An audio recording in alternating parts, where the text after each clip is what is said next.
Bonjour, je vais vous expliquer les rayures diagonales. Alors, avec ma couette que j'avais ourdie dans la vidéo précédente, dans le fond, je vais vous expliquer avant de partir, il faut commencer par faire les croisées de départ. Fait que le fil qui est sur la baguette, il va aller en dessous. En dessous, ben, ça se trouve être entre l'index et le majeur, puis dessus, ça se trouve être entre le pouce et l'index. Fait que quand il est en dessous, il va aller dessus, puis quand il est dessus, il va aller dessous. Fait que je vais venir faire une première croisée en vérifiant aussi en même temps si j'ai pas d'erreur lors de mon ourdissage de fil. Parce que dans l'autre vidéo que je vous expliquais, c'est que quand on a une erreur, ben, on ne peut pas continuer. Il faut vraiment repartir, démancher ce qui est fait jusqu'à l'erreur et recommencer. Fait que, je vérifie en même temps, à partir d'ici en haut, je vois quand il est en dessous, il va aller dessus. Quand il est dessus, il va aller en dessous. Fait que je fais ça, une croisée sans traverser de fil. Fait que ma première croisée de départ est faite. Je vais venir attacher avec mon petit élastique de bas qui va tenir ma couette du dessus. J'en mets pas sur la partie en dessous, j'en mets juste sur celui du dessus. Puis ça permet aussi que si j'ai une erreur, ben, je vais démancher jusqu'à ce que je retrouve ma suite là. Fait que je vais prendre mes deux couettes ensemble, je vais les prendre tendues égales, je vais les passer en dessous de ma cuisse pour avoir une petite tension. Je vais me laisser un petit peu de lousse quand même pour travailler. Fait que je vais prendre le premier fil à ma droite. Je peux le tasser pour regarder, voir si c'est vraiment le premier. Je vais venir l'accrocher sur l'annulaire et l'auriculaire et je vais le traverser de l'autre bord. Avec mon index et mon majeur, je vais former comme une paire de ciseaux que je vais venir tenir la partie arrière de mon travail. Fait que puis mon pouce, il va sur le dessus. Fait que je vais venir transférer mes fils de ma main gauche à ma main droite en faisant mes croisées. Si mon fil est en haut, ça veut dire qu'il va aller en bas entre mon index et mon majeur. S'il est en bas, ça veut dire en dessous de mon fil que je viens de traverser. S'il est en dessous, il va aller dessus, qui va aller entre le pouce et l'index. Que je vais venir comme ça, faire tous les fils à la suite. Je vérifie toujours ma suite à partir d'ici d'en haut pour être sûr que je n'ai pas de fils qui vont passer par-dessus les autres puis qui ne seront pas à la suite. Quand on fait une assez bonne tension sur notre fil puis nos fils sont tendus égales, ben les fils ils se placent quand même assez bien. Quand on arrive à la fin, mon fil, c'était un fil de chaîne qui est parti de là, qui a fait fil de trame, qui a traversé. Rendu à la fin, il va revenir fil de chaîne. Alors, je vais venir le placer à la fin. Mon vert, mon dernier vert, il était en dessous. Ça veut dire que mon rouge, il va tomber dessus. Que je vais venir les tasser comme il faut. Je vais venir placer mes fils. Comme il faut, mais je lâche jamais ma partie de fil que j'ai dans ma main. Je la lâche jamais pour pas mêler mes fils. Parce que c'est sûr qu'on peut les redémêler, mais c'est encore moins d'ouvrage de ne pas les mêler en partant.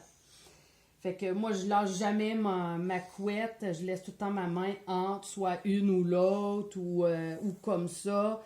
Ou soit que je vais reprendre mon petit bas quand que, mettons, je dis, bon, ben, j'arrête pour faire autre chose ou que j'en ai assez fait. Je vais placer mon petit bas sur le dessus. Puis je sais que ça, c'est ma partie du dessus. Je peux mettre ma couette n'importe comment dans un sac ou à un endroit. Puis je vais être capable de retracer où est-ce que je suis rendue. Fait que je vais reprendre encore mon premier fil au bas. Je viens l'accrocher sur mon annulaire et mon auriculaire. Ma paire de ciseaux qui est mon index et mon majeur qui va aller sur la partie arrière. Et je vais venir faire mes croisées. Je vais resserrer un petit peu ma couette parce qu'elle est un petit peu lousse. Ici, je vais faire ma croisée. Je vais venir traverser toute mes fils à la suite, toujours jusqu'à la fin de mon travail. Tu sais, ça veut dire que mes rouges, ils vont traverser complètement le travail pour aller se placer à la fin, qui va former ma diagonale. On pourrait peut-être, je vais finir mon rang.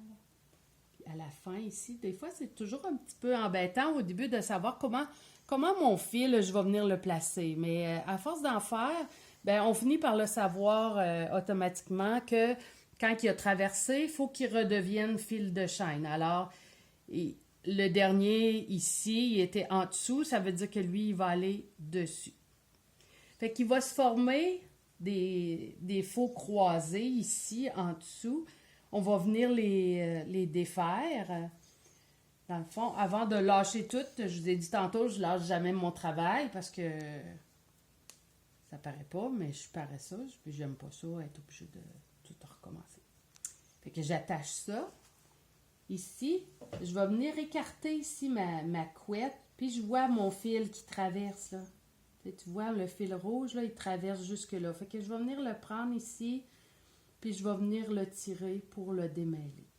Fait que j'en ai juste un à tirer, puis j'en ai un autre là, qui traverse, on le voit à travers, là. Fait que je vais venir juste prendre lui pour le démêler. Fait que c'est sûr que quand notre travail n'est pas si long, ben c'est pas si pire à démêler, mais si on fait une longue ceinture, ben si on taponne trop à démêler notre fil, puis qu'on tire tous nos fils, ben on va maganer toute notre fil. Fait que c'est un petit peu moins... ben on va arriver à la fin, puis nos fils vont être toutes maganées. Je vais vous montrer ma petite ceinture, peut-être un petit peu. Non, montre pas ça là. Faut pas me montrer les prochaines affaires. Voyons, ma diagonale. Je m'en souviens plus où je l'ai mis. Elle était là pourtant. Hein? Ma diagonale. Ah, elle est ici.